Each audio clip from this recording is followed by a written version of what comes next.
6월 8일 신앙과 신학사랑방 일요 모임 다소고록 묵상. 절대자인 하느님이 내 속에 계시니 나에게 사명을 주신다. 사명을 받아서 하느님의 아들이 된다. 나는 하느님의 아들이 된 것을 느낀다. 아들 노릇을 해야 한다. 예수도 이것을 느낀 것 같다. 하느님의 아들은 하느님의 소리 없는 소리를 귀 없는 마음이 듣는다. 퍼져 있는 허공과 이어지는 시간으로 인해서 하느님의 뜻이 있음을 이 사람은 느낀다.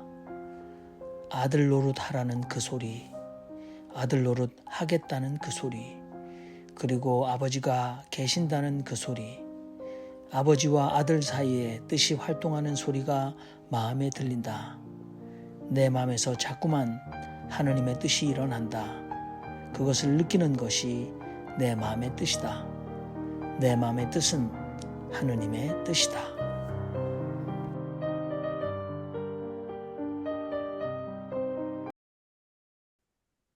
오늘 마테오 13장 10푸름 비유를 통해서 공부를 못해도, 공부를 안 했어도, 그 다음에 어린이도 예수님 아주 이해하기 쉽게 자연의 현상 가지고 이렇게 비유로 말했기 때문에 누구나 알아들을 수 있는 아주 천재적인 방법을 사용한 것 같아요.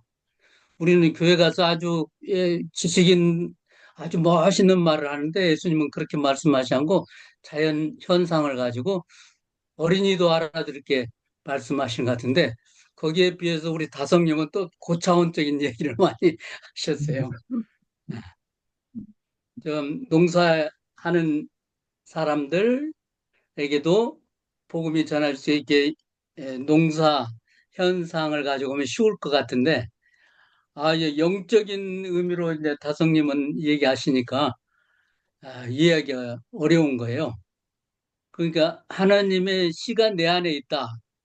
다성님은 이제 하나님의 씨가 내 안에 있다 하고 또 하나님이 내 안에 있다.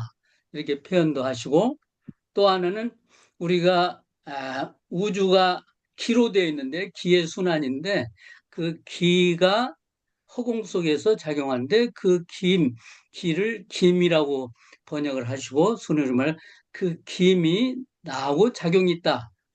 그래서 그 김을 우리가 받아들이면 숨을 쉬는 거다. 그래서 하나님의 숨을 쉬기 때문에 우리는 얼로서 얼숨을 쉬게 되고 그래서 우리는 몸은 죽으나 불생불멸의 존재다까지 이렇게 좀 발전시켜요.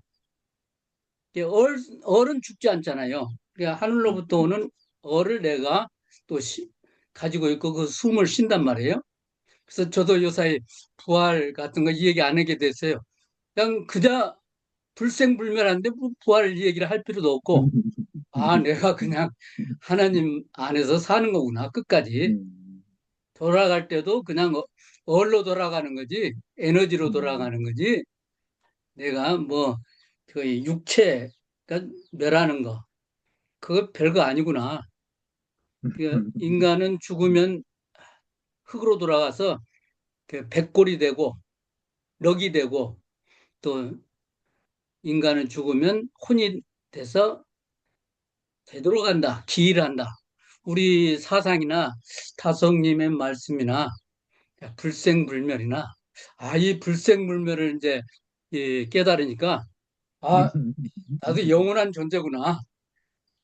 하느님성, 하나님의 신성, 하나님의 형상을 내가 깨달으면 내 안에 있다는 걸 깨달으면 나도 불생불멸의 존재가 되는구나. 그래서 더 많이 가진 자는 더 많이 갖겠구나라는 생각을 했습니다. 고맙습니다. 네. 저는 질문이 있습니다.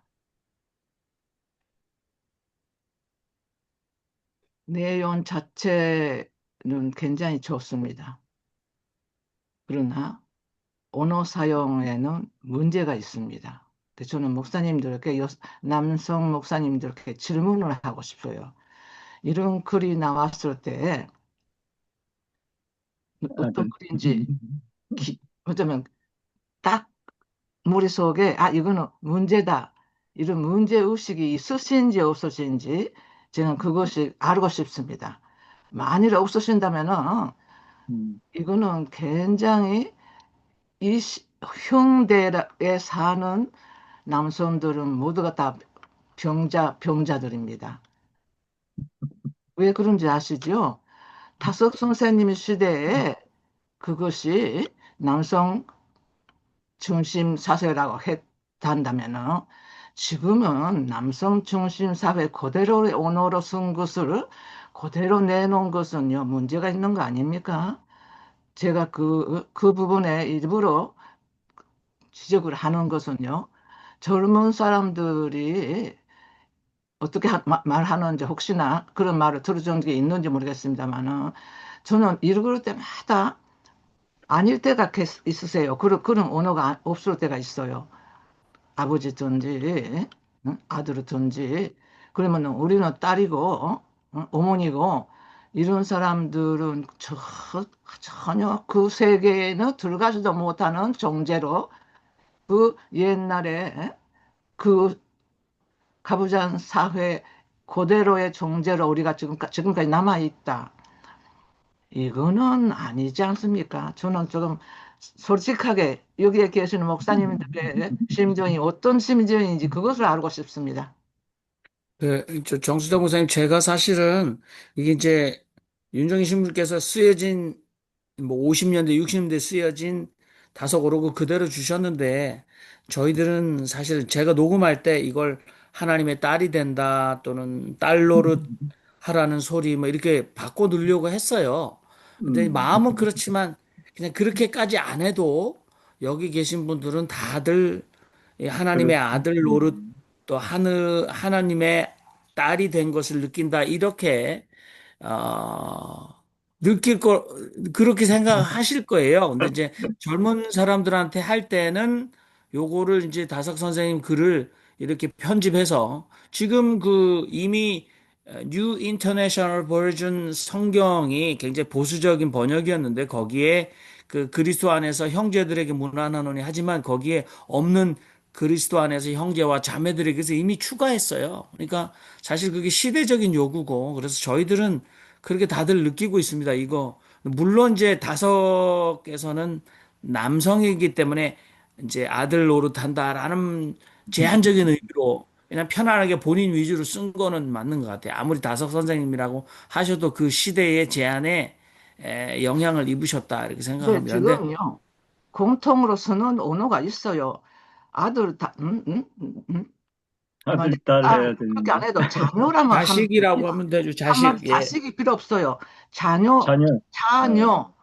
이런 공동 언어가 뭐 이미 쓰이고 있습니다. 우리 세상에서.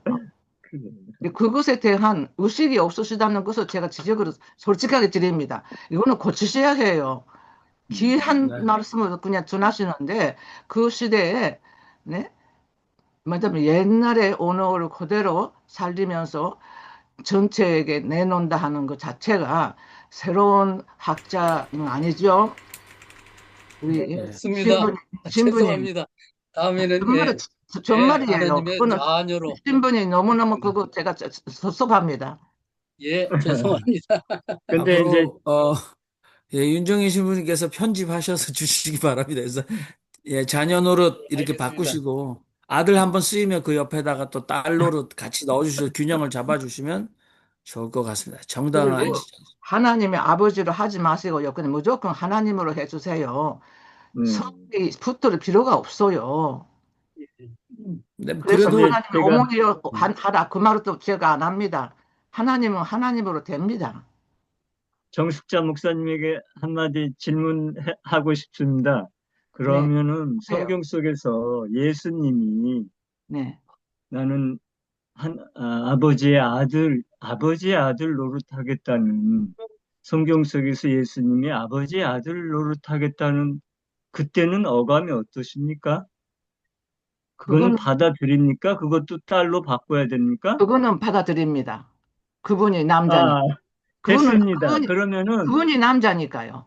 네, 그러면은 네. 우리가 이게 아들이다 딸이다 가지고 놀라 여기에 우리가 너무 좁은 포커스를 갖지 마시고요. 예수님이 하나님한테 나는 하나님의 아들이 됨을 이야기하시잖아요. 아니, 그러니까, 그러한 심정으로 제 얘기는 이렇게 가석 보시면 선생님이 좋을 것 그때 같아요. 했던 것은 괜찮아요. 그분의 네. 솔직한 그렇게 심정이니까. 보시면은, 네, 하나님 그렇게 앞에. 보시면은, 그렇지만은, 여기에 네, 내놓으실 때는요, 음, 생각을 하시라는 겁니다. 음, 다른 데 내놓으실 때는요, 지금 유자들이 잊지 말라는 거 아니지 않습니까? 이거는 예, 심각한 얘기 지금 제가 하고 있습니다. 예, 맞는 말씀이에요. 네, 우리 정 목사님. 왜냐하면 고맙습니다. 네. 여성들이, 딸들이 저기 아버지한테 하도 맞아 아버지 소리만 나와도 경기를 잃는 여성들이 많더라고요. 그러니까 우리가 맞아요. 조심해야 돼요. 맞아요. 아버지한테 하도 맞아가지고 아버지 얘기만 해도 경기를 잃은 여성들도 음, 있다는 것을 우리가 네. 예, 배려해야 그래서 돼요. 지금 우리 정 목사님 말씀처럼. 아침에 새벽 수련하시는 분들 그 사진 보니까 대부분 여성들이시더라고요. 그래서 예, 열심히 그렇습니다. 다섯 그 여성분들이 하고 계시고 그 남미 쪽에서는 이제 기독론을 이렇게 남미 해방 신학자가 기독론 제목을 썼는데 Jesus is my uncle 그렇게 썼어요. 그래서 예수님은 나의 삼촌이다. 왜냐하면 남미에서 그 아버지 어머니가 다 행방불명되거나 죽어버렸는데 나의 유일한 그 후견인 보호자로서 그러니까 나를 챙겨주는 게 삼촌인가 봐요. 그게 흔한가 봐요. 그래서 Jesus is my uncle이라고까지 얘기하니까 너무너무 우리 눈물이 나는 얘기죠. 예 아주 예 그거는 정 우리가 목사님 조금 말씀을 깊이 새겨야 돼요. 제가 아는 여성들 중에는 하나님이 아버지라고 하니까 그런 얘기를 하더라고요. 나는 하늘나라를 안 간대요. 왜냐면 아버지가 계시기 때문에. 아버지 싫어서, 그냥 싫대요. 그래서 하늘나라도 가고 싶지 않은데 하나님은 아버지라고 하면. 그렇게 네. 표현하더라고요. 제가 네. 솔직하게요. 제 아버지는요, 노름쟁이였어요. 그래. 어머니가 열심히 일을 해서요, 그거 하는 돈으로요, 다 가지고 나가서 노름에 섣버리고, 우리가 전쟁 끝나고 귀국하려고 어머니가 준비해 놓던 거 하나도 못하게 해서 우리가 일본에 남았습니다. 솔직한 실화입니다. 그런 그렇습니다. 아버지를 제가 존경, 할 수가 없죠. 생활 속에서 동의가 안 되는데 하나님이 아버지라는 것 자체도 제가 눈물이 날 뻔하는데 그러지 맙시다. 진짜예요. 그리고 또 지성수 목사님도 그러시면 인생대학 박복과 또 말씀하시면 다들 아니, 스토리 저는 아버지가 일찍 돌아가셨거든요. 그래서 저는 아버지를 굉장히 그리워하는데, 그리고 아버지가 이제 우리 아버지도 그렇게 잘난 분은 아니셨어요. 우리 엄마 말에 의하면은 너무 우리 엄마 말을 속을 새기셨어요. 왜냐하면 여자를 너무 좋아해가지고 굉장히 많이 이제 그 여자 관계가 복잡하셨나 봐요. 그래서 우리 엄마가 굉장히 속을 썩이셨는데 나는 그래도 우리 아버지를 갖다가 아버지 자체라는 사람을 굉장히 존경해요. 왜냐하면 아버지 때문에 내가 여기 태어났으니까. 아버지로 인해서 내가 여기 있으니까. 그러나 하나님 아버지 하면 난 하나님만 하는 것보다 하나님 아버지 나 항상 아버지 아버지 하나님 소리는 안 하고 난 기도할 때 아버지 아버지 기도를 해요. 근데 우리 아버지한테 기도하는 건 아니고 하나님한테 기도하는 건데 아버지 아버지 기도하거든요. 어머니 어머니보다 절대 나는 그래서 아버지란 사람이 난 또 아버지란 말을 굉장히 좋아해요. 그러니까 정수장보다는 좀 반대인데 하여튼 근데 내가 조금 했을 때는 우리 아빠가 나를 또 제일 이뻐했다 그래요. 그래서 그냥 뭔가 끌리는 게 있어서 그런지 하여튼 나는 우리 아버지를 굉장히 사랑합니다. 그리고 아버지란 말을 좋아해요. 그냥 잠깐 얘기 드렸어요. 저는 그거는요 좋다고 생각해요. 본인이 받아들이는 사람은 그대로 받아들여도 돼요.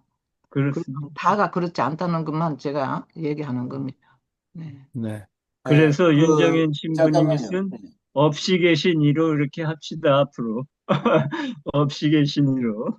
저기 그러면 네. 인간과 신의 관계를 어, 부모와 자식의 관계로 이렇게 변화시킨 것이 기독교의 공헌이라고 저는 생각합니다.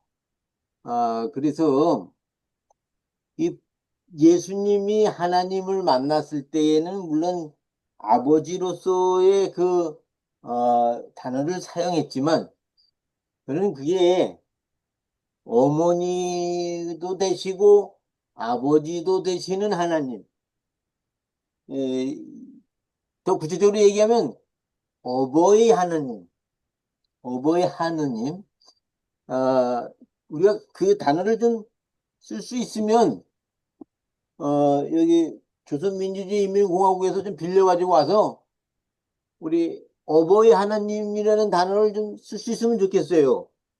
어머니 되시고 아버지 되시는 하나님. 에, 그 하나님을 만나서, 내가 하나님 안에, 하나님이 내 안에. 그래서 하나님과 일체를 이루고 하늘 뜻을 받들어서 살아간다면 그게 예수 제대로 믿는 거 아닐까.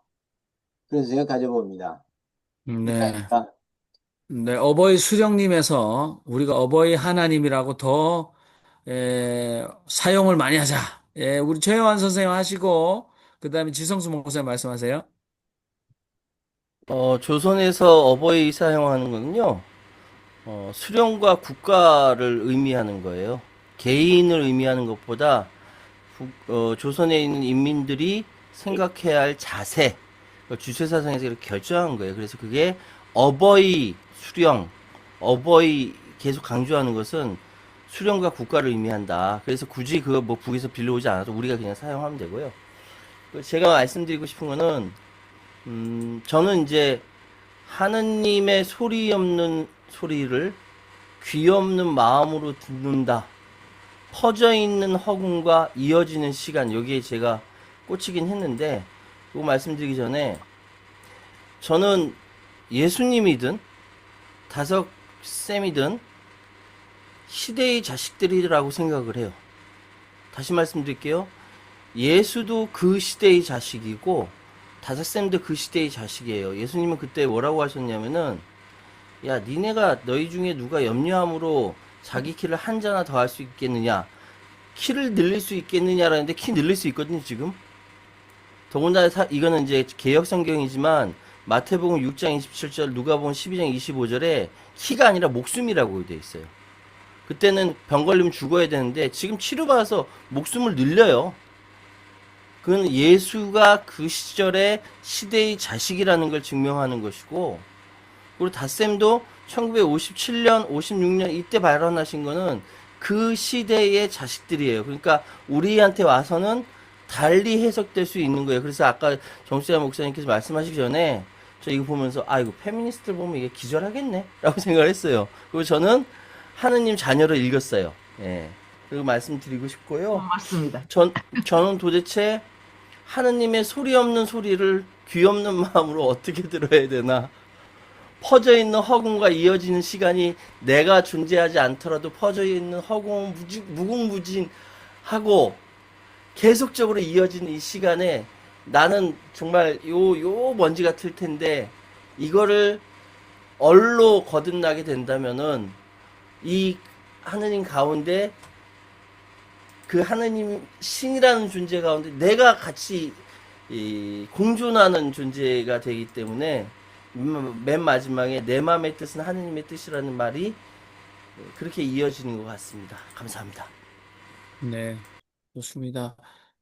우리 지성수 목사님 오래 기다리셨네요. 말씀하세요.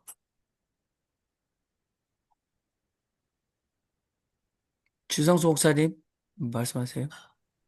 예. 정 목사님이 제 학력을 아주 정확하게 기억을 해주셔서 한 것처럼 저는 그 인생대학 부모 박복과 출신이거든요. 그래서 오늘 읽은 말 어록에서 이 아들 노릇이라는 것이 저한테는 꽂히더라고요. 저는 아들 노릇을 못했어요. 왜 못했냐면 우리 부모가 부모 노릇을 못했으니까 내가 아들 노릇을 할 수가 없었어요. 그런데 보니까 우리 자식들을 보니까 아들 노릇을 해요, 애들이. 그거는 내가 부모 노릇을 했으니까 당연히 받는 거죠. 그래서 그건 당연하다. 이렇게 생각이 듭니다. 그래서 그 하나님의 아들 노릇을 자녀 노릇이든지 하여튼 그건 진짜 정 목사님 말대로 앞으로 좀 번역할 때 그거 신경 많이 써야 될 것 같아요. 근데 여하튼 그러려면은 먼저 하나님을 어버이로 알아야 그게 되는 것 같아요. 그러니까 하나님을 어버이로 알지 못하면, 느끼지 못하면 그게 안 되죠. 그래서 그걸 느끼는 게 우선이다. 저는 제 경우를 통해서 보통 사람들한테 평범한 얘기지만 저는 아버지를 느끼지 못했기 때문에 아들 노릇을 못했고 우리 자녀들은 나를 아버지를 느끼기 때문에 했거든요. 그래서 내가 하나님을 어버이로 느끼는 것 이것이 먼저구나. 저는 그렇게 깨달았습니다. 굉장히 중요한 말씀하셨는데요. 저도 거기서 왜 아버지라고 하냐면 하나님은 멀리 느껴지고 아버지 하면 정말 내가 하나님 자녀다. 이걸 느끼기 때문에 아버지 무슨 일만 하면 아버지가 나오는 거예요. 나 기도할 때마다 아버지가 나오지 하나님 소리는 안 나와요. 왜냐면 나랑 너무 친밀하니까 아버지 하나님 하면 좀 멀고 아버지는 너무 가까우니까. 지정수 목사님 맞는 말씀이십니다. 감사합니다. 네. 우리 강충구 목사님이나 헨리키 목사님 또 말씀 안 하신 분, 홍동률 교수님 뭐 얼마든지 말씀하셔도 좋을 것 같고요. 좋습니다.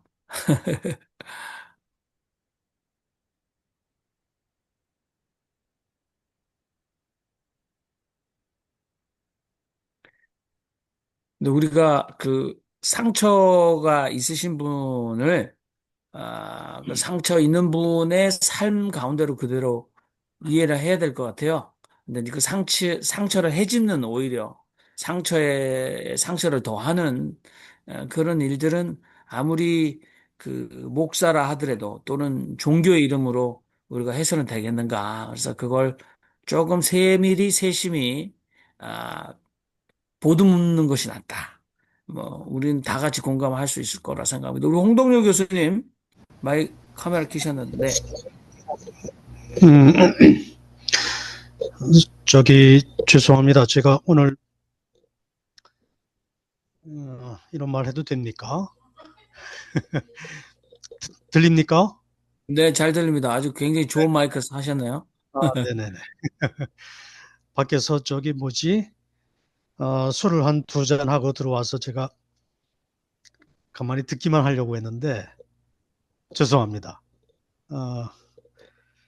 그냥 제가 궁금한 거, 하나님의 아들이 된 것을 느낀다. 저는 이게 도대체 어떤 느낌일까가 너무너무 궁금해요. 제가 잘 모르겠거든요. 그래서 이거를 진짜 하나님의 아들이 된 것을 절절히 느끼신 어느 분이 그 느낌이 어떤 것인지 좀 얘기해 주시면 너무 좋겠어요. 그리고 비슷한 맥락인데 하나님의 소리 없는 소리를 귀 없는 마음으로 듣는다. 좀 전에 어느 분이 인용을 하셨는데 이게 어떤 경지일까? 하나님의 소리 없는 소리. 하나님의 말씀이 저는 그 성경을 통해서 우리 크리스찬들한테 2000년 동안 시공을 초월해서 전달된다고 그렇게 생각을 하고 있는데 그것과 전혀 다른 차원에서 하나님의 소리 없는 소리를 어떤 식으로 우리에게 전해주시고 우리는 또 어떤 방식으로 그걸 듣는 거지, 귀 없는 마음으로. 이게 잡힐 듯 말 듯 늘 그렇습니다, 저는. 그래서 이것도 조금 더 구체적으로 요 경지에 도달하신 이거를 아주 구체적으로 느낌을 갖고 계신 누구라도 이걸 좀 얘기해 주시면 제가 오랫동안 답답했던 마음이 오늘 뻥 뚫릴 것 같습니다. 이상입니다. 네, 제가 하나님의 소리 없는 소리를 귀 없는 마음으로 듣는데 제가 아까 그 말씀을 드렸고요. 이거는 제가 무슨 그 경지 뭐 이런 얘기가 아니라 경지라고 말씀드리면 되게 부담스럽고요. 제 경험담 내지 제 생각을 말씀드립니다. 어렸을 때부터 엄마 뱃속 때부터 교회 다녔고요. 초등학교 때 빠짐없이 새벽 기도 다녔고요. 매주 수요일, 토요일, 주일까지 저 시간 내서 교회 다녔고요. 열심히 성경 무지하게 많이 읽었고요. 아침마다 집에서 가정 예배 드렸고요. 그렇게 성장했던 사람이 이름이 최요한입니다. 그런데 그렇게 배웠던 그 모든 말씀, 기도, 명상, 묵상, 산상기도, 기도원 가서 막 열광적인 그런 거 다 해도 저는 잘 모르겠더라고요. 제 경험 말씀드리는 겁니다. 그런데 어느 날 제가 다섯쌤 만나고 나서 다섯쌤 책 읽고 고민하고 이렇게 하다가 곰곰이 생각하는데 저한테 주어진 그 모든 환경들이, 저한테 주어진 정권의 탄압이, 저한테 주어진 친구의 죽음이, 저한테 주어진 교수님의 굉장한 뜻깊은 가르침이, 저한테 주어진 이 모든 것들이 저는 하나님의 소리 없는 가르침으로 받아들이게 됐어요. 그게 지금 최요한을 만들게 됐다라고 저는 고백을 합니다. 왜 귀 없는 마음이냐면요, 제가 그거를 굳이 들으려고 해서 듣지 않았어요. 그냥 들으려고 하지 않는데 어느 날 갑자기 느끼게 되고 귀 없이도 알게 되는데, 나중에 그게 어떻게 되냐면, 길 가다가 이번 선거 김문수 어떡하지? 막 이런 생각하면서 하느님은 도대체 나한테 무엇을 원하시는가로 생각이 이어져요. 그래서 지지난주인가 나왔던 것이, 나라는 존재가 아니라 내 뒤에 있는 허공이 있음으로 인해서 나라는 존재가 등장하는 것처럼, 내 뒤에 있는 허공이 있음으로 말미암아, 하느님이 있음으로 말미암아, 그거는 시대와 장소에 따라서 부처님이 될 수도 있고 다른 존재가 다 될 수 있는데, 그 가르침으로 말미암아 내가 여기 존재하는구나, 단지 난 1969년부터 지금까지 존재하는 것 뿐이구나, 퍼져 있는 그 허공과 그 이어지는 시간 사이에 내가 존재하는구나 라고 저는 지금 고백합니다. 이상입니다. 박수하고 좋습니다. 싶어요. 네네. 홍 교수님, 귀한 경험. 홍 교수님 경험하세요. 답을 그렇게 아주 체험 있는 답을 듣기는 어려울 것 같고요. 책이 있어요. 윌리엄 존스턴이란 분이 사운드레스 사운드라는 책을 썼어요. 우리말로 번역해서 소리 없는 소리로 번역이 돼 있고, 그분의 명상집이 신비신학, 미스티컬 시올로지라고 책이 나왔고 번역됐어요. 거기 보면 무의, 이무의, 우리의 그러니까 도덕경에 나오는 그런 현상들을 우리 이 동양의 경험을 하면서 그 서양 신학을 사운드레스 사운드로 정리를 하시고 세계 지도자들을 위해서 명상 지도를 푸고 다니신 분이에요. 그래서 굉장히 유명한 분이에요. 윌리엄 존스턴이. 그분 책을 한번 보시면, 우리가 다성 유영모 선생님 말하는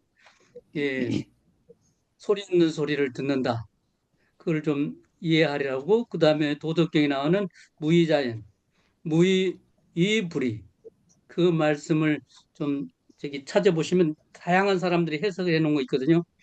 그러면 좀 도움이라고 될 겁니다. 근데 체험에서 말로 표현할 수가 없기 때문에 다른 사람이 써놓은 걸 좀 보시면 참조가 되리라고 봅니다. 아니, 근데 저는 하나님을 체험을 여러 번 했거든요. 근데 제가 체험하기 전에 다른 사람이 체험한 걸 갖다가 그 간증집을 듣고 간절히 기도했어요. Reveal to me, 거기 나오잖아요. 성경책에. 하나님 나에게도 나타나 주세요. 나도 하나님하고 만나고 싶어요.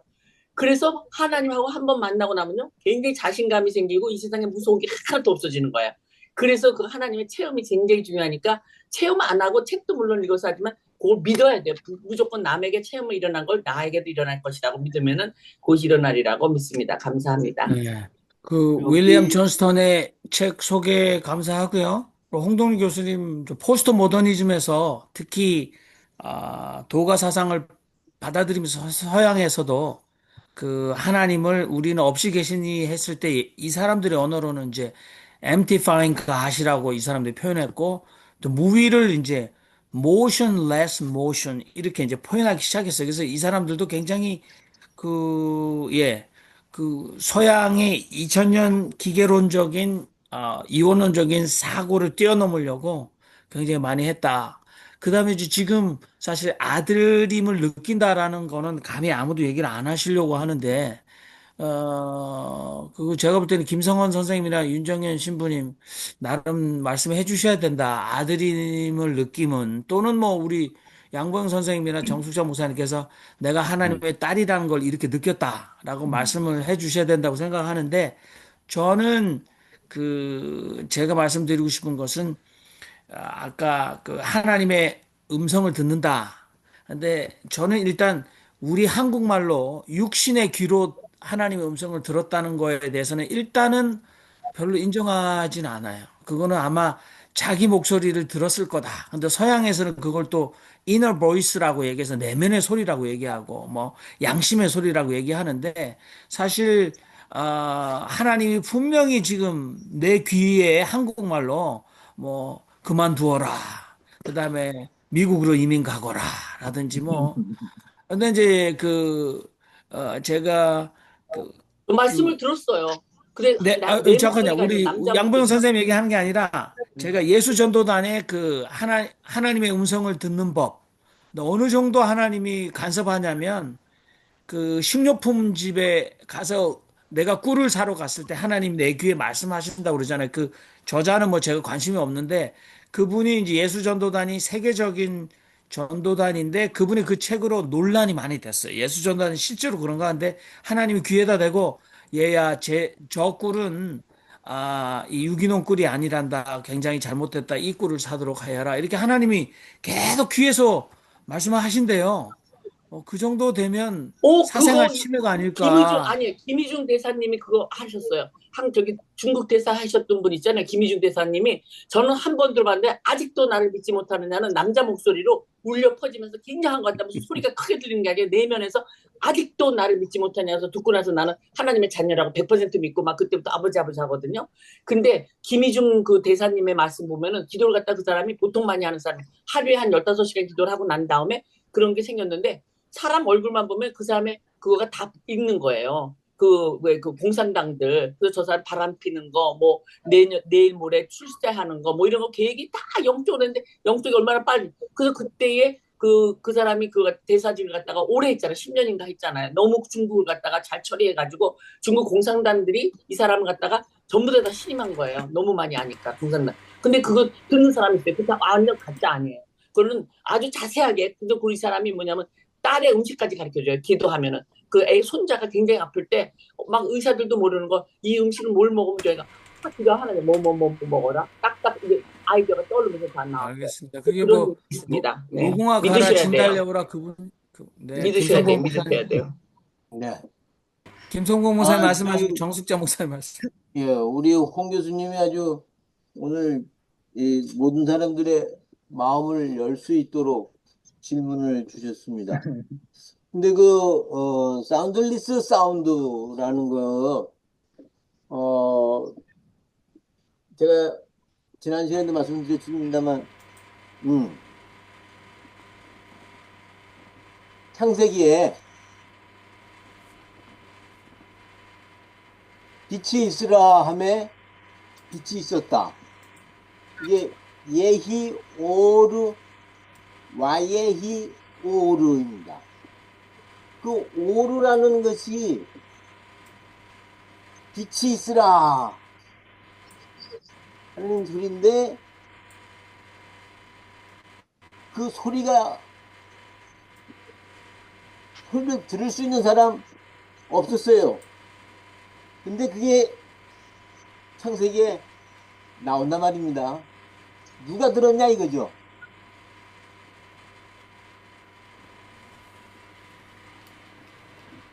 그게 하나님의 소리였기 때문에 오르 하나님의 소리였기 때문에 거기엔 창세기에 기록이 되었던 것으로 그렇게 해석을 합니다. 그래서 예히 오르 와 예히 오르 빛이 있으라 하매 빛이 있었다. 거기에 우리 홍 교수님이 의문하는 답이 있을 것 같습니다. 빛이 있을 때, 흑암에서 빛이 있을 때, 그 소리가 대단했지만 아무도 듣지 못했던 소리죠. 이게 하늘의 소리고 또 우리들에게 지금도 들려지고 있는 소리입니다. 그 소리 속에서 하나님을 만날 수 있게 되기를 간절히 바랍니다. 이상입니다. 네, 우리 예, 정숙자 목사님, 그다음. 네. 정승 목사님. 제가 간단한 얘기 하나 드릴게요. 먼저, 우리 홍 교수님 알코올 기운에 그냥 돌직구를 던지셔서 아주 활발한 토론이 되는데요. 이게 혹시 도움이 되는지 모르겠어요. 심리학적으로 10대 때 많이 걸리는 병이 메시아닉 컴플렉스라는 게 있답니다. 예? 자기가 세상을 위해서 큰 일을 할 것 같은 그런 생각이 드는 거, 자기가 세상을 위해서 뭘 구원해야 될 것 같은 그 메시아닉 컴플렉스가 많이 걸리는 게 10대 때 많이 그렇대요. 그래서 신학교 많이 가는 거죠. 그 병 걸린 사람이. 대부분 신학교 간 사람들은 메시아닉 컴플렉스 걸려서 온 사람이죠. 이제 저 같은 사람은 돈이 없어서 갔지만 그런 건 없지만, 예, 그것도 하나의 하나님의 아들됨을 느끼는 거 아닐까 그런 생각이 듭니다. 네. 또 우리 정숙자 목사님 아까 손 드셔서. 네. 저는 하나님의 소리를 듣고 싶어서요. 세례를 2번 받았다는 얘기를 제가 그전에 한번 한 적이 있죠. 근데 못 들었어요. 세례를 물속에서요. 장로교에 그냥 그거 하는 세례 아니고 진짜 성결교회 같은 펜테코스탈 자신인데요. 거기에서 완전히 물속에 확 들어갔다가 나오는 그 세례를 받았어요. 근데 하나님의 소리는 없었어요. 그리고 제 스스로 속에서 하나님의 소리인지 제 스스로 속에서 어떤 생각이 다 생겼어요. 타렌트는 각자에게 다 다르게 오는 것이다. 이것이 제가 그 결과로서 그 자리에서요. 열심히 그냥 다른 사람이 하고 있는 방언을 하고 있는데 그거 해보려고 그냥요 해봤어요. 안 됐어요. 그러면서 그 속에 생긴 것이 너는 제 스스로가 제에게 한 거예요. 너는 주일학교에서 설교도 하고 뭐 할 때 너무너무 잘하지 않느냐. 그것이 너에게 내가 주는 달란트다. 이렇게 하나님이 하시는 것 같이 느껴졌어요. 근데 만일 제가 그때 이런 모두 말씀하시는 것 같이 그런 성령에 대한 뭔가 경험이 미리부터 있었어 했으면 나는 하나님의 소리를 들었다 하실지 모르겠습니다. 그때도 제가 그것이 하나님의 소리라고도 생각을 안 했어요. 그렇지만은 제 인생은 그때부터 시작을 해서 진짜 성서를 해석하고 성서를 가르치는 사람으로 살았어요. 그러면은 지금 생각해 보니까 그때 나를 불러주셨던 분이 하나님이셨구나. 제가 다른 쪽으로 뭔가를 하나님이 만나고 싶어서 했던 것을요. 그 길을 주시는 거 아니라 나에게는 제가 그 후에 자기가 하는 길을 갔다는 것 자체가 하나님의 가르침이었던 거 아닌가. 그것이 소위 말하는 하나님의 소리라면은 지금은 하나님의 소리 들었다고 할 수 있습니다. 네. 저는 지금 여러분들 말씀 나누는 거 보니까 우리가 이제 일반화의 오류, 이 방법이 모든 사람들에게도 똑같이 일어나야지 진정한 하나님의 음성을 들었다고 말할 수 있다라는 생각은 우리가 모두 내려놓으면 좋을 것 같고요. 그 다음에 하나님, 여러분들이 신앙생활 하시면서, 아, 이게 하나님께서 내 인생을 향한 또는 나의 삶을 향한 하나님의 뜻이다. 우리 성경에도 하나님의 선하시고 온전하신 뜻을 분별하라 했는데, 그런 체험들이 다 있기 때문에 우리가 신앙인으로 남아있다고 봅니다. 그러면 우리 정숙자 목사님 지금 말씀하셨듯이, 각자가 하나님의 말씀으로 인식하는 다양한 아주 또 어센틱, 진정한 체험들을 다 가지고 계시기 때문에 문제는 나의 방법으로 제가 그렇다고 해서 한국어로 내 육신의 귀에 대고 말하는 하나님 방법은 내가 그건 결단코 하나님의 방법이 아니다라고 제가 판단할 만한 권한도 없습니다. 어떤 분은 들으셨다고 하고 뭐 하루에 15시간 기도하셔서 하나님 계속해서 말씀하신다고 하니까 저는 좀 하나님 좀 그만 말씀하시면 안 되겠어요. 내가 꿀 사는데 그렇게 참견을 하세요. 나 진짜 사생활 방해라. 하나님 내가 고소하고 싶어요. 막 굿을 해야 되나 이 하나님이. 막 이렇게 할 수도 있을 것 같아요. 저 같으면. 그리고 하나님 그런 거 간섭 안 해도 제가 알아서 잘 살아왔지 않아요. 하나님 제가 다 컸습니다. 저도 자식도 있는데 자꾸 미국 가서 계속 살아라. 이민 가지 마라. 한국으로 돌아가라. 뭐 이렇게 자꾸 그렇게 근데 제가 볼 때 부모들이 사실 일일이 간섭 안 하고 참고 아무 말 안 하는 부모님 되기가 더 어렵지. 맨날 잔소리해서 아들이 60, 70인데도 야, 너 그거 꼭꼭 씹어 먹어라. 바깥에 나가면 차 조심해야지 알겠지. 돌아올 때는 전화하고 그 미치는 거 아니에요? 우리가 왜 이렇게 자꾸 유치원에 머물려고 그러는지 모르겠는데 아무튼 그래도 그게 너무 좋은 사람은 평생 그렇게 살아야 돼. 하나님이 꿀 살 때도 귀에다 대고 얘 제 꿀은 저 나쁜 놈이 만든 거야. 저 새끼 윤석열 닮은 놈이 만드는 거 저거 사지 말고 이거 사라. 막 이렇게 그게 좋으면 그렇게 살아야 돼. 우리 김성곤 목사님 마이크 꺼지셨어. 자, 김성곤 목사님 마이크 키시고 하셔요. 저 혼자 너무 떠들어가지고 또 김성곤 목사님. 아니, 자, 그래서, 네. 그래서 사람들이 토종 비교를 보고, 그래서 점집에 가고, 이 기독교인들이 이 하나님하고 대화가 안 되니까, 그래도 이게, 하긴, 점을 보는 기독교인들이 그렇게 많다는 거 아닙니까? 네네. 아니, 네. 목사님이 본대요, 목사님이. 점심에 아이, 무지간대요. 예. 목사들 가고 목사 부인도 가고 목사 딸도 가고 제가 우리 옆집이 점집이거든요. 그래서 어느 날 어떤 사람이 여자분이 문을 팍 열고 들어왔어요. 안녕하세요 하고 들어오면서 저한테 제가 조금 늦었죠 하고 저를 막 얘기하는데 제가 딱 알아차렸어요. 이 사람이 점집에 왔는데 우리 집에 잘못 들어왔다. 그래서 제가 여기 아니고 옆집입니다. 자, 에이, 점을 우리가 좀 봐주지 그랬어. 그렇게 말입니다. 우리 홍동열 교수님은 제가 볼 때는 앞으로 좀 한 두 잔 드시고 계속 들어오세요. 아주 얼굴도 뭐 드셨는지 전혀 모르겠고 아주 훌륭한 토론을 지금 우리에게 주셔가지고 아주 재밌는 토론이 이어지고 있습니다. 아까 저는 철석 이렇게, 선생님 어, 얘기 좀 하죠. 철석. 홍 저는 교수님 이렇게 말씀하세요. 해석하고 싶습니다. 여기에서 소리 없는 소리를 귀 없는 마음이 듣는다는 게 어떻게 보면 언어 유희 같잖아요, 대단히. 너무 뭐, 색 없는 얘기인데, 저는 다성님이 이런 말을 한 것은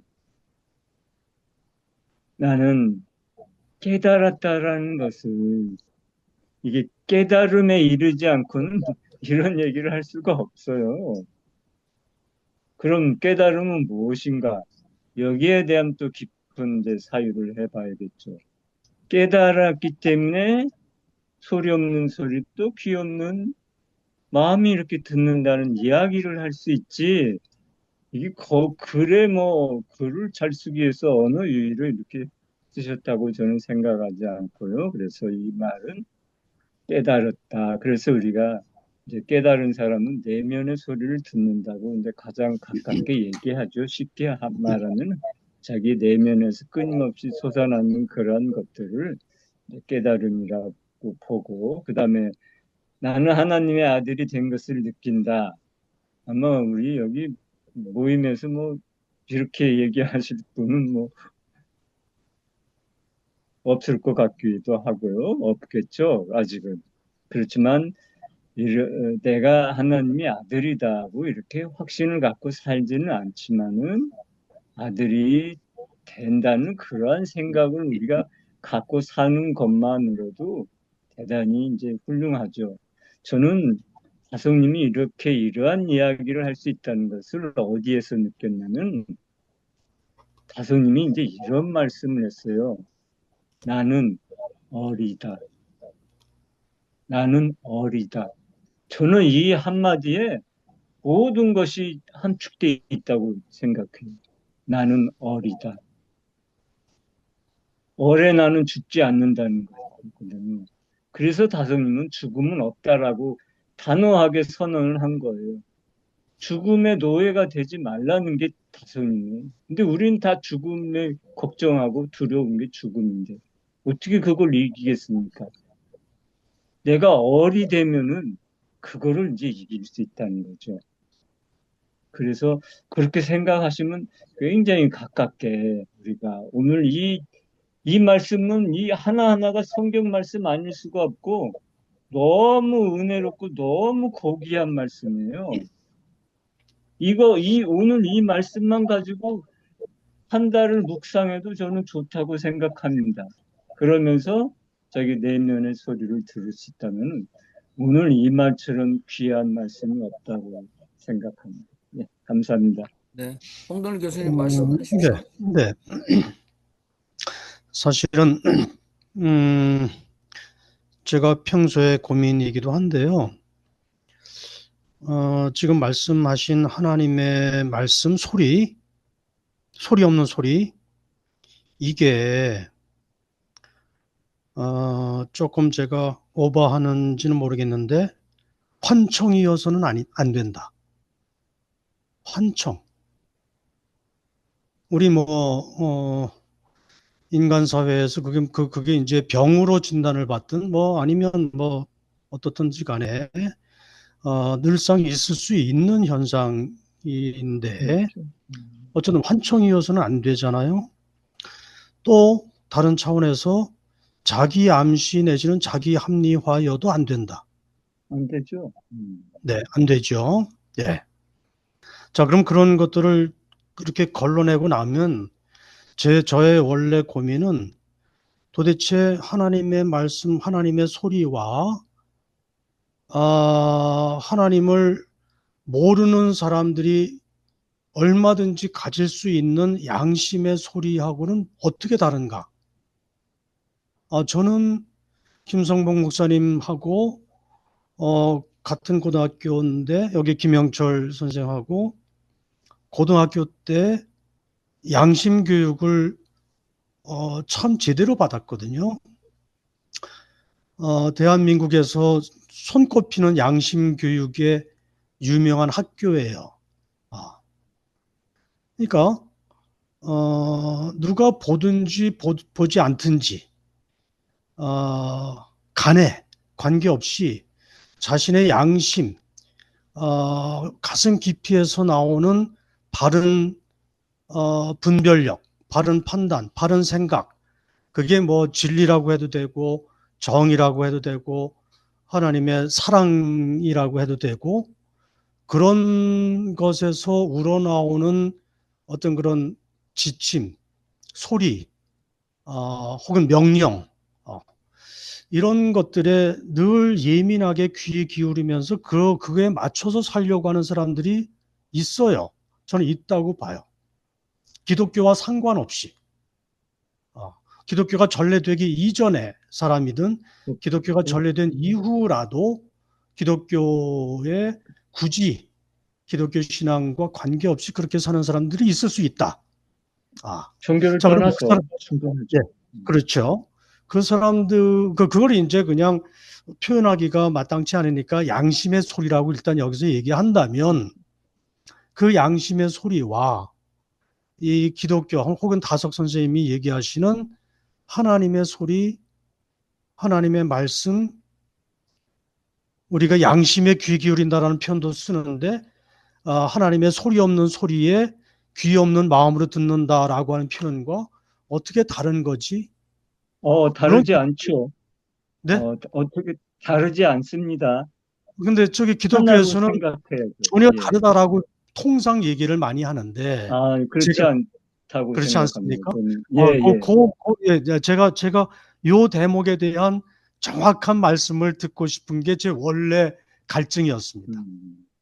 그런데 이제 좋은 지적을 해주셨어요. 우리가 평소에 환상도 듣고 자기 암시로해서 괜히 이것이 하나님의 소리다라고 착각하면서 이렇게 확신을 갖고 자기대로의 확신을 갖고 믿는 사람들이 참 많잖아요. 근데 이러한 정말 소리 없는 소리를, 귀 없는 마음 소리를 듣는다는 것은 모든 어떻게 보면 참 어려운 얘기죠. 우리들이 하긴 탐진치를 끄는 자기의 에고를 다 넘어선 깨달은 사람만이 이러한 지경에서 이야기가 돼야지. 그냥 자기 어떤 생각이 자기 암시적으로 마인드 컨트롤해서 자기 암시적으로 그렇게 생각나는 거 가지고 이거하고는 극히 이제 차별이 돼야 된다고 생각합니다.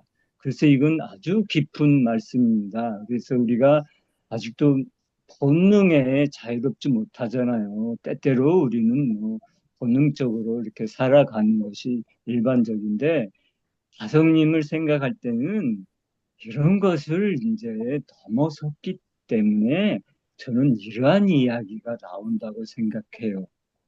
그런 면에서 나는 하나님의 아들이 된다는 걸 느낀다는 얘기들이 다 이게 하나로 꿰뚫어져야 돼요. 그럼 이게 우리가 에고로 사는데 이거는 다 환청이고 환상이고 그렇겠죠. 그런 상태에서 느끼는 거고.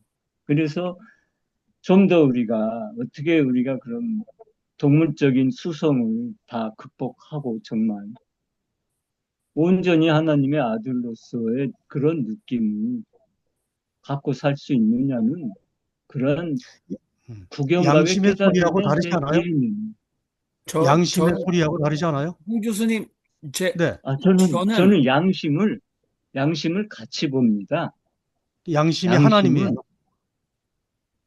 그렇죠. 어떻게 보면 그래도 한마디 또 해도 되겠어요? 우리가 양심이라는 것은 각자의 마음에 하나님이 들어와 있는 마음을 양심으로 생각해도 저는 좋다고 생각합니다.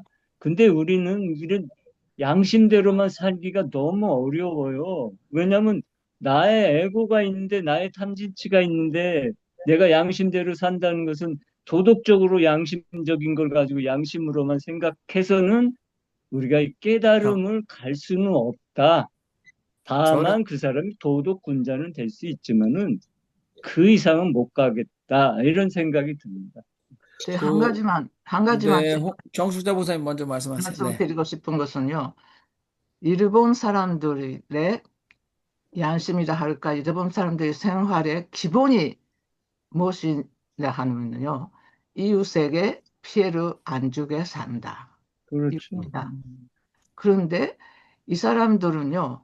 이미 그것 자체가 법이라 하는 것이 아니라 생활화 됐어요. 그렇게 그래서 돼야죠. 자기 집에서 큰 소리를 듣든지 자기 집에서 개가 너무 시끄럽게 울든지 어쨌든 피해가 이웃에 간다 생각하면 그것은 굉장히 조심합니다.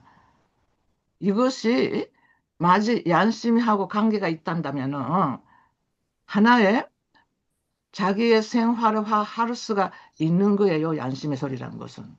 그러면 그런데 저는 그거는 그러니까 남에게 피해를 안 준다. 그거하고 기독교적인 양심하고 차이가 있는지 뭔지 그거는 제가 잘 모르겠어요. 예. 어쨌든 일반적으로 이건 얼마든지 할 수 있는 것이다 하는 것이 일본식의 이웃에 피해를 안 주는 생활이에요. 예. 그런데 우리나라는 그 생각 자체가 없기 때문에 이거는 기독교가 무슨 제한을 하고 뭐 하고 이런 것이 있는 거 아닌가 저는 그런 생각이 납니다. 아, 근데 네, 미국 교육이 그래요. 미국에 잠깐만요, 미국에 킨더 가더니 벌써 교육을 안 시켜, 아니, 남에게 피해 주지 잠깐만요. 말자고 교육이잖아요. 네, 도움 말이 많이 나오는데 우리 지성수 음, 목사님 말씀하시고 제가 예. 또 한마디 지금 거두겠습니다. 홍 교수님이 말씀하신 양심은 그건 뭐 적절한 기준이 아니라고 생각됩니다. 양심 이상의 것이라고 저는 생각이 들어요. 제가 간증을 하나 부득이 생각이 나서 드리는데요. 87년, 86년 제가 11월에 미국으로 도망을 갔습니다. 도저히 살 수가 없어서 이제 미국과 동생이 미국에 살고 있어서 어떻게 이제 뭐 거기 엉겨붙어서 살아보려고. 근데 87년 1월에 박종열 박종철, 맞나? 박종철, 박종철, 박종철. 박종철 박종철. 사건이 터졌잖아요. 그걸 이제 신문에서 그때 보고 마음이 괴로워가지고 제가 이제 기도를 하고 싶은데 어디 기도를 할 만한 데가 없어요. 그래서 뭐 교회 새벽 기도 하는 데도 없고 그래서 근처에 이제 학교가 있었는데 학교의 벤치에 가서 며칠을 기도를 했어요. 며칠 기도를 했는데 돌아가라. 하나님께서 저한테 그런 감동이죠, 감동. 그 요나의 얘기, 떠나면서 그런 게 왔어요. 그래서 내가 얼마나 어렵게 갔는데, 예? 제가 그 가는 것 때문에 김영삼, 김대중을 만났거든요. 1대1로. 어떻게 해야 하는데 돌아가요. 근데 내 마음이 도저히 가라는 거예요, 자꾸. 그래서 이제 돌아왔습니다. 그건 양심이 아니었어요.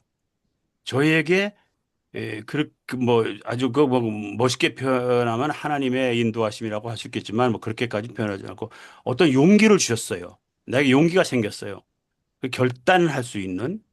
그래서 지금도 잊어버리지 않는데 87년 2월 4일 날 조선일보 앞에서 이제 박정철 고문 규탄 대회를 하는데 앞에 내가 프랭카트를 들고 이렇게 서 있었어요. 근데 김동영 씨가 뒤에서 탁 어깨를 탁 치더니 아니 목사님 어떻게 왔어요? 그래서 아유, 그래 왔습니다. 아니, 그렇게 어렵게 가가지고 어떻게 왔냐고. 근데 그 사람이 이제 여권 내주는 데 결정적인 역할을 했거든요. 이것은 지금 생각해도 모든 계산상으로는 나는 미국에 그냥 남아 있었어야 됐어요. 근데 그때 돌아오게 만들었던 것은 양심 정도 가지고는 안 되죠. 어떤 결단, 그걸 할 수 있는 용기를 준 거. 근데 이것이 저는 저에게 그게 하나님의 역할이랄까? 하나님의 뭐 영향력이랄까? 그런 것 같아요. 그러니까 우리가 그런 경우가 있지 않아요? 어떤 삶에서 평소에 나 아무개 이상의 평소에 나 아무개 같으면 뭐 그렇게 그냥 장사미사로 넘어갈 건데 어떤 걸 하게 하는 난 그럴 때 하나님의 어떤 음성을 듣는 거 그런 거 아닌가 그게 싶어지네요. 네, 감사합니다. 홍동 교수님께는 저는 뭐 제가 또 문제 해결에 나서는 건 아니고 저는 여러분들이 말씀하시는 걸 들으면서 그 하나님의 뜻은 굉장히 극한 상황에서 양심의 소리를 듣고 선택한 지성수 목사님 지금 간증은 그 이상이라고 이제 표현하셨는데 아무튼 스스로를 속이는 일 앞에서 양심의 소리를 듣고 굉장히 어려운 선택을 하신 분의 삶이 있다면 하나님의 뜻은 또는 하나님의 소리는 우리의 양심과 isness 똑같아. 양심이라고 할 수 있다. 그 다음에 이제 양심은 is notness. 그러니까 양심은 또 그 하나님의 소리는 또 양심의 소리 이상이다. 그래서 저는 지금 그 가장 흔한 예로 구약의 여호와는 산성이시니 그러면 God is a rock이라고 했을 때 하나님은 rock isness가 있고 그러면 모든 돌덩어리는 산성은 하나님이냐 is notness가 동시에 존재하는 것처럼 양심의 소리가 하나님의 음성과 일치할 때와 일치하지 않을 때가 있다. 근데 저도 우리 김성원 선생님이나 또는 지성수 목사님 말씀대로 제가 다른 종교에서 얘기하는 단계를 보니까 양심보다는 더 높은 단계를 얘기하고 있다. 그래서 그쪽에서는 사람 몸 받고 태어나는 것이 모래알 중에 하나가 선택되는 것보다 더 어려운 우주의 그 별보다도 더 어려운 근데 그 사람의 몸을 입고 태어나는 것보다 더 어려운 확률이 좋은 스승을 만나는 확률이라고 그러고, 인생에 있어서. 근데 좋은 스승을 만나는 확률보다, 그러니까 다석 선생님을 여러분들이 만나셨다면 그 좋은 스승을 만나는 것보다 더 어려운 확률이 아까 우리 그 김성원 선생님 말씀하셨던 구경지의 가르침을 깨우치는 것. 그 단계가 있다는 것을 보면 저는 구경지의 가르침은 결단코 모든 사람이 편안하게 그래 양심의 소리만 들으면 돼.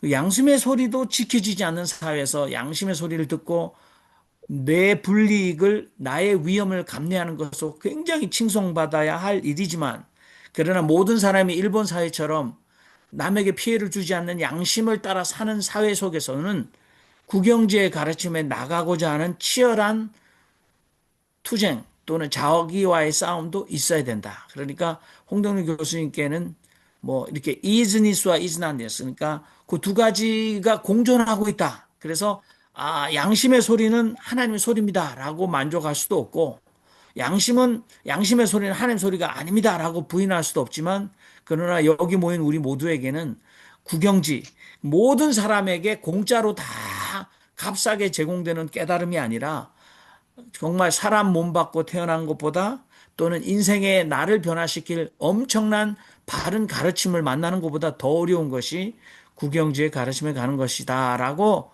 앞서가신 영성가들이 그렇게 보여주고 다석 선생님도 길을 찾다가 길이 되셔서 우리에게 너희들도 길을 찾아라. 그리고 너희들도 다른 사람을 위해서 길이 되라라고 말씀하셨는데 여기 누가 내가 곧 길입니다라고 말할 수 있는 분은 좀 계신 것 같지만 그래서 자, 열심히 여기서 토론하면서 예. 그분의 길을 그분도 어디까지 갔는지 마무리 모르지만 좀, 같이 예. 걸어가는 게 아닌가 뭐 그런 생각을 해봅니다. 정리가 잘 된 것 같죠? 네. 잘 마무리를 좀 됐습니다. 마무리를 해야 되겠어요. 근데 네네. 한 가지요. 박수 정 목사님 아주 소리라는 거, 요 소리라는 거를 산스크리트에서는 시브리다예요. 시브리다. 근데 우리가 저기 사투리로 뭘 이렇게 시부리냐 그러잖아요. 그게 소리라는 얘기예요. 소리는 시부리다. 예. 시부리는 것이 소리다. 예. 그게 본래 우리 산스크리트, 우리 사투리 이게 서로 통하는 거죠. 예. 그런데 이 시부림 속에 말하는 것도 되지만 들리는 것도 되는 거라. 그 얘기는 다음에 제가 좀 설명을 네. 해드리도록 하겠습니다. 네네. 우리 헨리키 목사님이 가장 오늘 열심히 씨부리고 계시고 계신 것 같습니다. 듣는 차원이라면 저렇게 씨부리고 계시는데 우리가 존경을 해드려야 될 것 같습니다. 자, 우리 또 뒤풀이 담화가 있으니까 우리가 한마디씩 기도하고 오늘 일요 모임 일단 공식적으로 마무리를 했으면 좋겠습니다. 기도하겠습니다. 살아계신 하나님, 어, 하느님이 조국 대한민국을 보호해 주시고 우리가 같은 목소리로 기쁜 마음으로 우리나라 만세라고 할 수 있는 일들이 우리 삶에 일어난 것에 진심으로 감사합니다. 아멘. 하나님, 우리나라는 하나님의 도우심으로 새로운 길로 방향을 잡았습니다. 감사합니다. 그런데 교회는 아직 우리가 여기에서 얘기하는 모든 것들 아직 한 길이 하나님의 길이 어디에 있는지 헤매고 있습니다. 우리와 함께 하셔서 하나님의 가장 우리가 가야 할 길을 모두에게 깨닫게 도와주시기 바랍니다. 아멘.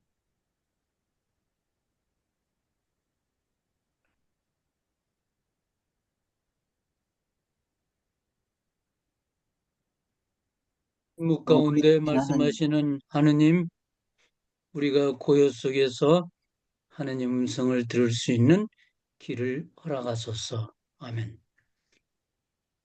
어버이 되시는 음. 하나님, 이 나라의 앞날을 주장하여 주시옵소서. 아멘.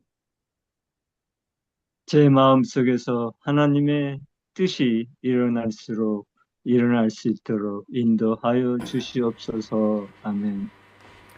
퍼져 있는 허공과 이어지는 시간으로 인해서 하느님의 뜻이 있음을 알게 하옵소서. 아멘. 이재명 대통령을 축복하여 주시고서 감사합니다. 하나님, 여기 계신 모든 분을 하나님을 경험하게 하여 주세요. 아멘. 광야의 고난의 길을 거쳐서 가나안 땅으로 인도하신 여호와 하나님, 이 백성을 인도하여 주시는 것을 믿습니다. 아멘.